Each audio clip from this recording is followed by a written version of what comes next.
Good morning from Panhandle Outdoors, America's only daily outdoor TV show. Your source for fishing, hunting, and information for folks who enjoy the great outdoors. Now sit back, relax. It's Panhandle Outdoors. Welcome to Panhandle Outdoors. I'm Stan Kirkland, one of your two hosts today. We'll introduce the host to you in just a minute, but I wanted to go ahead and go through some preliminary things. River readings today are brought to us by Coca-Cola Bottling Company. The Apalachicola River at Bluntstown is low. The river's low and clear. It's 1.7 feet. The Choctawhatchee River at Caryville is low as well. It's 1.2 feet. Just depends how much rain. We're supposed to get a little more rain, and hopefully we will, and we'll see if that changes much. But anyway, the tides are brought to us by Kent Forest Lawn Funeral Home. The tides today are good for fishing. The bad thing is we got a lot of wind, so the tides, we got two tides today, two high tides. One's already passed at 12:46 a.m. We've got another high tide today just after lunch at 1:40 p.m. Our low tide, we've already missed, or we're about to miss a low tide at 6:25 this morning, and we'll have a low tide at 6 this evening. So anyway, the tides are good for fishing. It's just the weather is not cooperating in that respect. The weather is brought to us by Gulf Coast Air Conditioning. Today's high will be around 2 o'clock. High should be right around 84 degrees. The low was this morning or will be this morning right around 7 a.m. at 76 degrees. The chance of rain today is about 50%. This afternoon we may have some spotty showers, but then it jumps to about 85% by 6. So we've got a band of rain. We've got a low pressure area that's kind of stalled over this area. I read where we should get a little cooler weather, but anyway, we will see. Windy, 8 to 10 miles an hour at the east-northeast. Not a good day really to be out in a boat today or to be in a kayak, which I see a lot of people fishing out of kayaks now. Probably be red flags out on the beach, so if you're new to the area, pay attention to those flags. A single red flag is caution, double red flags. It's illegal for you to go in the water. You cannot, and you will be escorted out of the water by law enforcement if you go in the water, and with consequences. Water temperature is on Panama City Beach has fallen a little bit. It's 87.6 degrees. I saw this last night. So that's good. That's really good because the water temperature has been up around 90. So it's beginning to fall a little bit and should fall more. So with that, we're going to take our first break and we'll be back in just a minute.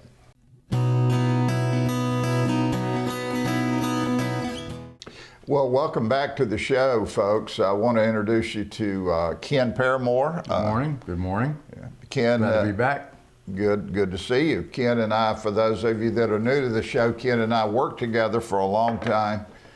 Ken did the brainy stuff. I had other stuff that I dealt with behind the scenes. He once asked me to help him with a life jacket promotion, and it was a gift that kept on giving because we worked at that and worked at that and worked at that, and we even got, if you remember, we've got a guy with a red elephant, Mr. George Hewsome, to help sponsor that. Yep, that was a good time. That was a good time. Got your granddaughter to be our poster person, so yep. I remember that greatly. You still fishing? Or you? Well, I haven't been since it closed. Snapper season closed. Yep, and then it opened up Sunday, Monday. Right. And I don't do weekends or holidays. Okay. Had a trip set for tomorrow. Well, guess what?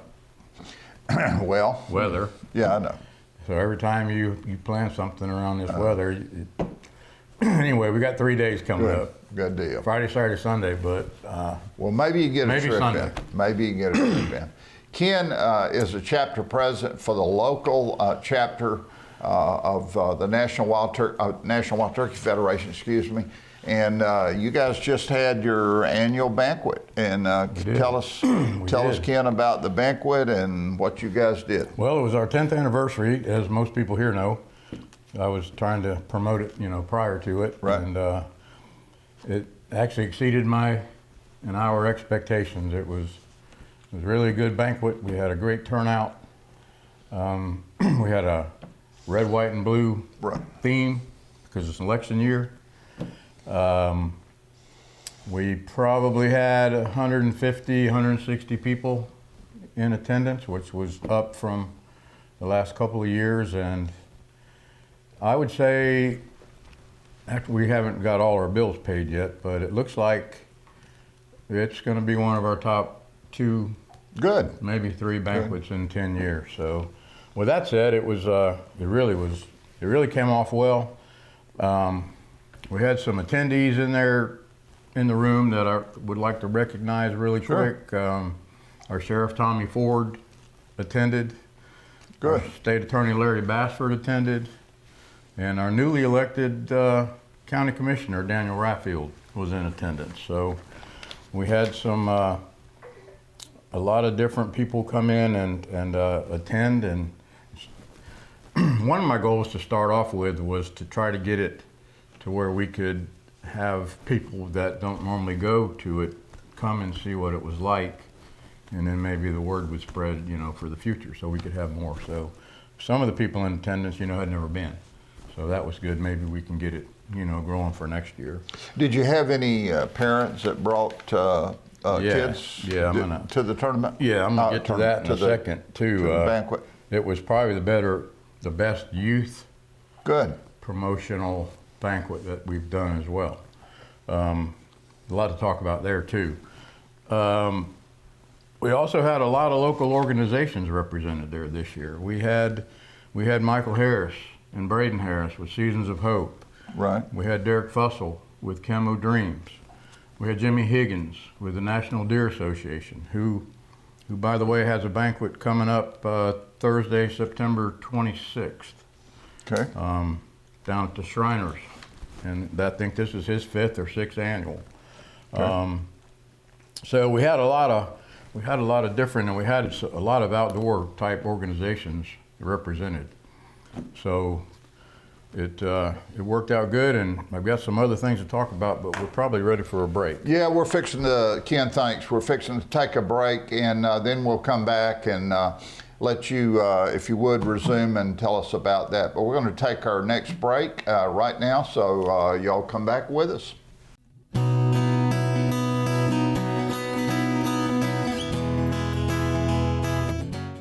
Well, folks, welcome back to the show. Ken, you were talking about the local banquet and the success y'all had this year. If you would pick back up and... Believe it or not, I've got a whole page of stuff here to talk about because the banquet was so good. Yeah, that's all right. It's got me a little bit excited. Usually we talk about the banquet and we had a mediocre banquet and then it's over with. But we had some attendees that attended that were new to us, but hopefully they'll be able to spread the word, if you will, for the next year. We had a couple of VIPs. We had our Sheriff Tommy Ford was in attendance. Right.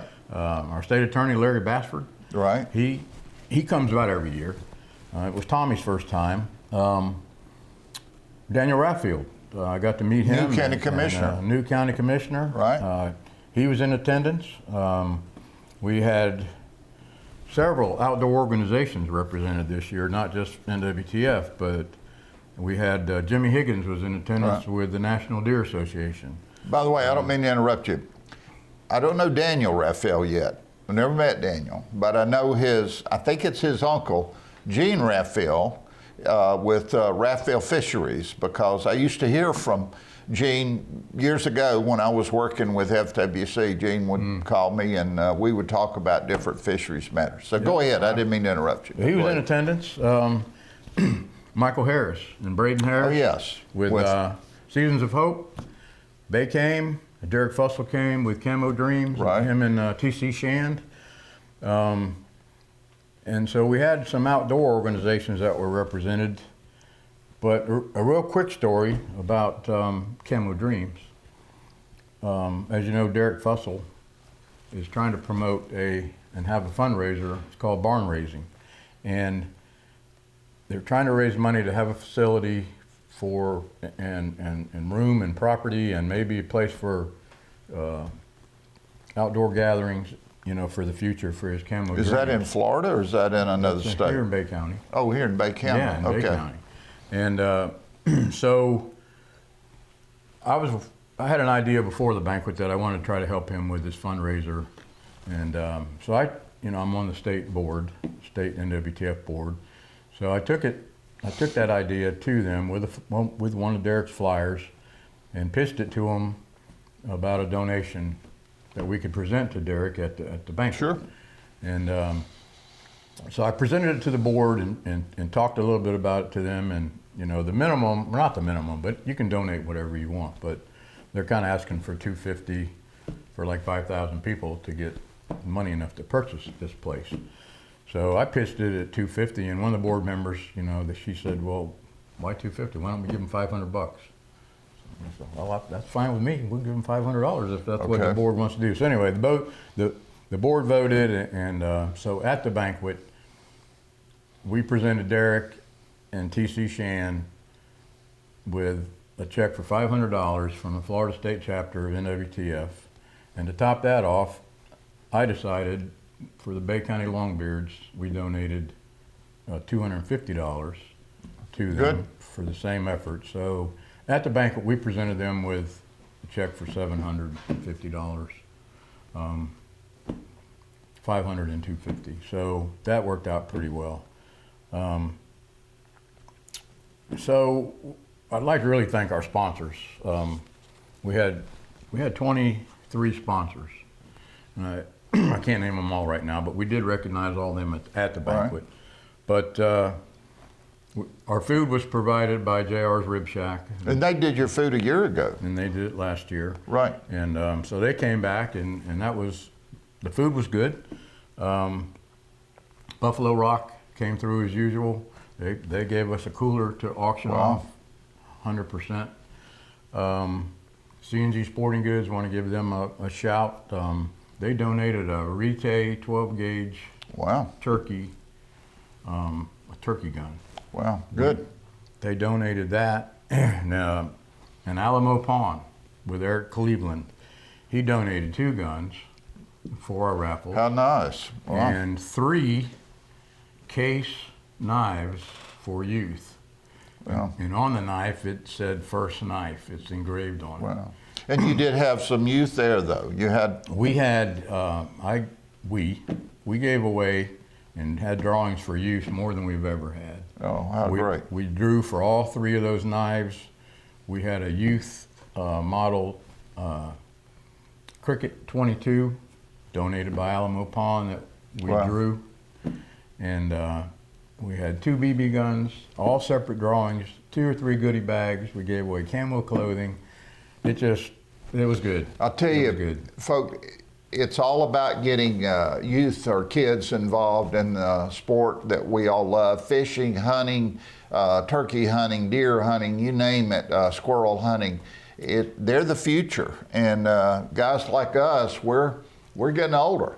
And so it's all about having these kids, getting these kids trained. I know I had a father coming up that took me and exposed me to the outdoors, and but you know, I won't ever forget it.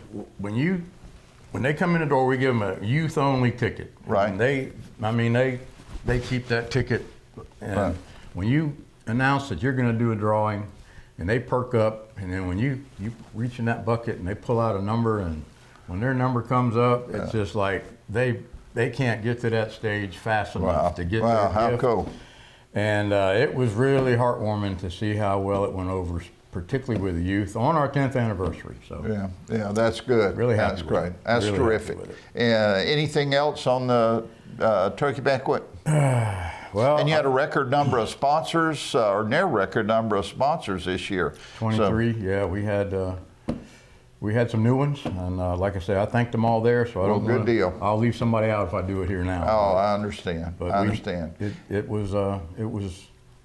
And let me say this: people ask, well, why do you have these banquets? And this is so important.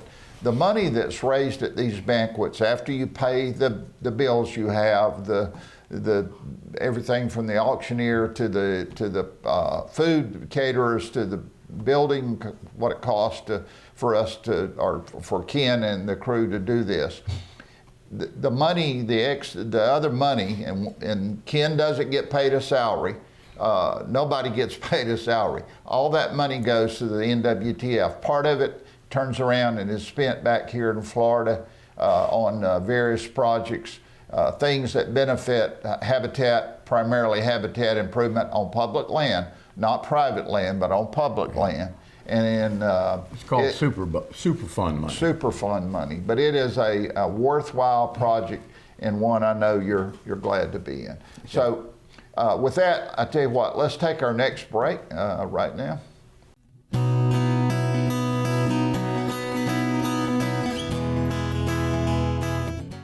Well, welcome back to the show. We're in our last segment. One thing I wanted to do is recognize right now, I think we have a photo coming up of Isabella Bassford. She's 8 years old, her mom and dad, and she's here posing with her dad, Travis. Travis and Nicole are both officers with Fish and Wildlife, and they went out locally. I don't know where, don't want to know, but they caught a nice redfish, and this is Isabella. And then another photo I wanted to show you is I took my grandson the other day, and he caught his first ever redfish. That's Lane Boggs. Lane caught a 25-inch redfish, and I don't know who was more excited, whether it was Lane or myself, but he caught a fine redfish. So ain't nothing like it. Oh, I'm telling you, and he had hung one earlier that broke his line, and I told him to hang. We re-rigged, and I told him to hang in there. And I'll tell you one thing he did. He kept me busy. I had a cast net, and I was having to catch him bait, and he was, I don't know how, but he was going through a lot of bait. So I think I had been the third time to the beach to catch bait. So anyway, but he had a big time. So and it was slot fish, so you got to keep it. Hey, for your first redfish, you can't beat it. We had gone to Heil Bait and Tackle and got him a nice rod and reel, and it was a great decision because that redfish really pulled his drag. Lane is in the 6th grade at Holy Nativity Episcopal School. And then you said there were a bunch of photos this weekend on Facebook from people going out fishing too. Yeah, Snapper opened back up Sunday. It had been closed for since the end of July. The end of July, right? I think July 30 or 31. So Snapper open, Gag Grouper open. Right. Triggerfish has been open back, and so Labor Day weekend, I'm sure it was a catastrophe out there, but I didn't go. But there was a bunch of pictures posted. The weather was pretty decent. It was hot. It was nice, but yeah. It wasn't. And I saw a bunch of good Right. Gag Grouper pictures, red snapper pictures. Right. I think amberjack was open back up, so a lot of big amberjack were caught. And then it goes now to Fridays, Saturdays, and Sundays. Correct. And of course, we know what Friday's tomorrow is supposed to be. I know. So that'll put the squash on it probably maybe Friday and Saturday, but Sunday's supposed to be nice. So for those who get to go. If you like to fish and you, whether you fish inshore or offshore, take these kids. Make sure you take them and make them number one in your trip, because it'll come back in many ways to you over a lifetime where these kids get have a good experience. And when I took my grandson the other day, I said the first thing we did, I said we didn't worry about fishing. I said, let's go get us a donut. So we went and got us a donut, and we started off the day. Well, so anyway, they get hooked. Oh yeah, you want them to. You want them to have a good experience, and that's all about. I know. They'll do it as long as we've done it. Exactly. I hope. Yeah, we only hope. Another way to get kids involved too is with the scallop season, and that's We're right now in the scallop season locally. Guff County has their own little, I don't know if you've looked at that, but they've got their own little window of opportunity for scallop fishing, and then it goes down back to the east, down the coastline for scallops. And unfortunately, they don't do the preseason surveys, and I'm not quite sure why. FWC used to do the preseason surveys. They don't do them anymore, but I've heard of a lot of people already catching scallops. I saw, again, a bunch of pictures, and looked to me like it might even have been a better season than last year. And that's, one thing I was reading about scallops is they're cyclical in their populations. There'll be a year or two or three where there'll be great populations, and then all of a sudden something happens. Right. They don't know whether it's red tide, whether it's tied to water temperatures, they don't know what it is. But then the population kind of crashes and then it comes back. So anyway. That bay down there needs to be protected.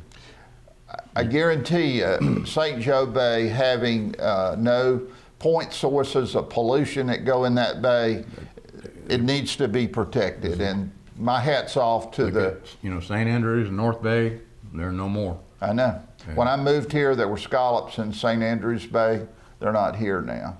And my hat's off to the commissioners, to the people, and to the people that make the decisions about what goes into the water in Guff County, because you got a pristine place down there. You need to keep it that way, and it's good to see that. Bag limit for scallops, I don't know if it's 2. I think you're allowed 2 gallons of whole scallops per person, which is about a pint of meat, and then there's a limit if you're on a boat. So, and actually I talked to some people the other day who were going out in a boat. And make sure you have your dive flag. Always got to have that dive flag, because FWC is going to look for that. That's to keep you safe. We're out of time, and with that, where it goes, we're going to call it a day. See you soon. Thanks for watching America's only daily outdoor TV show, Panhandle Outdoors with Winston Chester, featuring hunting, fishing, and other activities and information to help you enjoy the great outdoors. Join us next time for Panhandle Outdoors.